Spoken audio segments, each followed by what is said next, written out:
कृष्ण भगवान किसका कैसे किस भक्त को कैसे मनोकामना मन का भाव को पूरा करते हैं किसी को पता नहीं होता है। उनकी लीला कोई नहीं जानता है। लेकिन ये मत सोचिए जो आपको भाव है अंदर जो आपको मनोकामना है अब उनके रजिस्टर में दर्ज हो जाता है, वो पूरा अवश्य करते हैं। लेकिन समय लगता है, समय से पहले कुछ नहीं होता है। इसी तरह एक जगन्नाथपुरी में संत जी थे, पुजारी जी, बहुत उनकी सेवा किया करते थे, मन लगन से दिल से सेवा किया करते थे। अपना पूरा समय ही बिता दिए उनकी सेवा ही में जगन्नाथ जी का। एक बार क्या हुआ कि उनकी तबीयत खराब हो गई।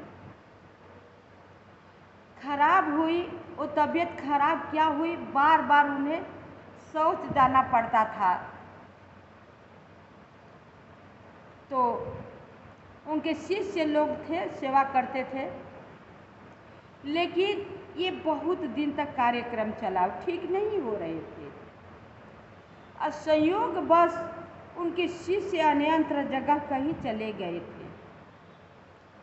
अब ऐसी स्थिति आ गई लैट्रिन करते करते कि उठकर अपना शौच नहीं कर पा रहे थे। उसी पर चरपाही पर लेटे लेटे लैट्रिन कर देते थे या शौच करने की उनके पास शक्ति न थी। शिष्य लोग भी न थे, उनकी सेवा कौन करे, उनकी लंगोटी कौन साफ करे, कौन बदले। ये दृश्य जगन्नाथ जी सब कुछ देख रहे थे। उन्होंने सोचा कि मेरा भक्त इतना दिन सेवा किया, मेरी सेवा में ही इन्होंने सारी अपना उम्र बिता दी। आज उस पर ये स्थिति आ गई है कि बिस्तर पर पड़े पड़े वो लैट्रिन कर रहा है, उसकी लंगोटी साफ करने के लिए उसके पास शक्ति नहीं है, न कोई है। बिस्तर भी पड़े पड़े कर रहा है, उसी पर पड़ा हुआ है। अब क्या करते हैं जगन्नाथ जी, ये गरीब मनुष्य का रूप धारण करके आ करके उनकी सेवा करने लगते हैं, उनकी लंगोटी साफ करने लगते हैं, सब बदलने लगे, साफ करने लगे। जब धीरे धीरे स्वस्थ होने लगे पुजारी जी, तो उन्होंने देखे कि ये तो शिष्य लोग है नहीं, ये कौन अनजान आदमी मेरा इतना प्रेम से भाव भक्ति से दिल से मेरा शौच साफ कर रहा है, मेरा लंगोटी बदल रहा है, ये कौन है। इसकी सूरत अजीब है, इसके चेहरे पर चमक है, तेज है, ये कौन ऐसा मनुष्य हो सकता है। निस्वार्थ बिना मुझसे बताए कहे ये मेरा सेवा कर रहा है। जब वो सेवा करने लगे तब बहुत ध्यान से पुजारी जी उनको देख रहे थे। जब पता चला जगन्नाथ जी को कि मुझे ध्यान मुद्रा में देख रहे हैं, पहचान रहे हैं, तो सेवा तो कर रहे थे लेकिन अपना चेहरा इधर उधर ऐसे ऐसे छुपा लेते थे। ऐसे ही 2-4-10 दिन बिताए और धीरे धीरे स्वस्थ हो रहे थे। लेकिन जब स्वस्थ होने लगे, पूरी तरह से स्वस्थ हो गए, तो बैठने लगे। उनका सेवा करना रोज का नित्य कर्म था। खूब ध्यान से पुजारी जी बैठ करके अब उनको निहार कर देख रहे हैं, जबकि वो लंगोटी साफ कर रहे थे।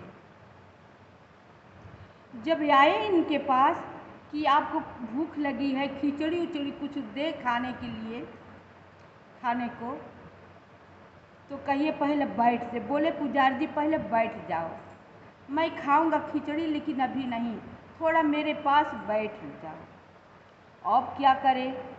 अब उनकी आगे मुसीबत आ गई कि कहीं मुझे पहचान न ले कि नहीं, आपको मैं ले आता हूँ, पहले आप प्रसाद पा लीजिए तो मैं बैठूँगा, कि नहीं आप पहले बैठिए, मैं पहले प्रसाद नहीं पाऊँगा, आप मेरे पास बैठिए। अब क्या करते? बैठ गए, उनके पास बैठ गए। खूब गौर से निहारे पुजारी जी, जब देखे तो कहे कि क्या मैं जो सोच रहा हूँ वही तो आप नहीं हो? तो धीरे से उन्होंने अपना सर हिला दिया कि सही बात है, मैं वही हूँ जो आप सोच रहे हैं। अब पुजारी जी ये बात जान करके उनके नेत्रों से आंसू इतना गिरने लगता है कि थमने का नाम ही नहीं लेता है। झरझर झरझर रोने लगते हैं, उनके गला रूंध जाता है, कोई आवाज़ ही नहीं निकलती है। बहुत देरों तक ऐसे रोते रहे। जब थोड़ा हृदय उनका शांत हुआ तब बोले, आप मेरा यहाँ करके सेवा कर रहे हैं, आप मुझे नरक में डाल रहे हैं, मैं कैसे आपसे उद्धार होऊंगा? मुझे बहुत सारे जन्म क्यों न लेना पड़ा उद्धार होने के लिए, फिर मैं उद्धार नहीं हो पाऊंगा। ऐसा आप क्यों कर रहे हैं? मुझे नरक में क्यों डाल रहे हैं? आपको ऐसा नहीं करना चाहिए था। यदि आप चाहते, इतना ही आपको दया थी तो आप चाहते तो मुझे ठीक कर दिए होते। सफाई करने की जगह आप मुझे ठीक कर दिए होते तो न आपको सफाई करनी पड़ती, न मुझे पाप लगता। ये तो मेरा सेवा करके आप मुझे नरक में डाल दिया। तब उन्होंने पुजारी जी के दोनों हाथ अपने हाथों से थाम करके समझा रहे हैं। जगन्नाथ जी समझाते हुए कह रहे हैं, देखो दुखी मत हो, तुम्हें पाप नहीं लगेगा। मैं तो अपने भक्तों के लिए कुछ भी करने के लिए तैयार हो जाता हूँ। जो मेरा भक्त असहाय रहता है तो मैं उसके साहस बन जाता हूँ, कुछ करने के लिए तैयार हो जाता हूँ। तो बोले कि आप मुझे ठीक ही क्यों न कर दिए, क्यों सेवा किए? बोले ठीक कर देता, ठीक हो जाते, लेकिन ये पाप का प्रायश्चित भोगने के लिए फिर तुम्हें दंड लेना पड़ता और फिर तुम्हें जन्म लेना पड़ता। ये रह जाता, ठीक कर देता तो रह जाता। तो इस पाप का प्रायश्चित करने के लिए तुम्हें जन्म लेकर फिर भोगना पड़ता, इसलिए मैंने ठीक नहीं किया। तुम चिंता मत करो, मैं अपने भक्त को सब करने में मुझे बहुत खुशी होती है, मुझे आनंद मिलता है।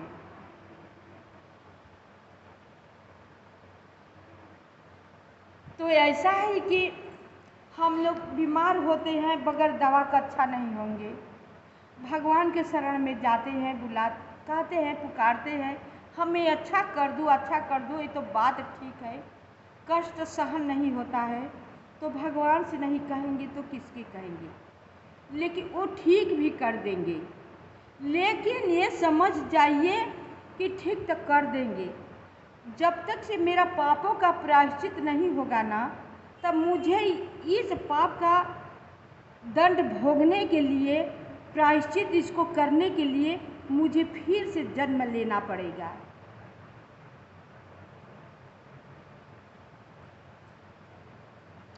ऐसे जगन्नाथ जी, श्री कृष्ण भगवान दयालु हैं, बस हम लोग अगर विश्वास से उनको अपने आप को हम समर्पित कर देते हैं, उन्हीं के ऊपर विश्वास पर हो जाते हैं ना, तो वो मुझे छोड़ेंगे नहीं, अवश्य अपनाएंगे, बहुत दिल से अपनाएंगे, मुझे कभी कष्ट नहीं होगा।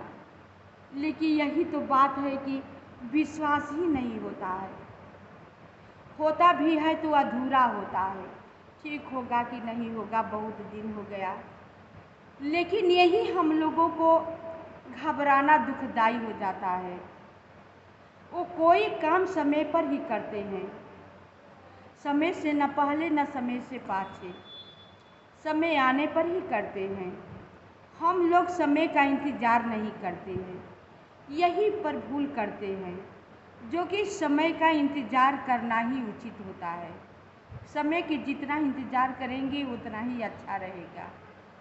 और मनुष्य को जो जन्म हम लिए हैं, तो हमें दुख सुख से में तो रहना ही पड़ेगा। कभी दुख होगा, कभी सुख होगा, कभी हंसेंगे, कभी रोएंगे, इससे छुटकारा नहीं मिलेगा। हमें धैर्य से काम लेना होता है। जितना ही धैर्य से काम लेंगे ना, अब भगवान का नाम लेंगे, उतना ही मेरा बेड़ा पार होने में कष्ट नहीं होगा, बेड़ा पार हो ही जाएगा। आप सब पूरा कथा सुनिएगा। कथा सुन लेने के बाद लाइक सब्सक्राइब कमेंट अवश्य कीजिएगा, क्योंकि आप सबका लाइक सब्सक्राइब कमेंट मुझे हिम्मत देता है, मुझे बहुत अच्छा लगता है। आप ही सबका प्रेम से मैं जो करती हूँ करेंगे तो और मेरा उल्लास बढ़ेगा। इस कथा को यहीं पर विराम देते हैं, शेष भाग अगले वीडियो में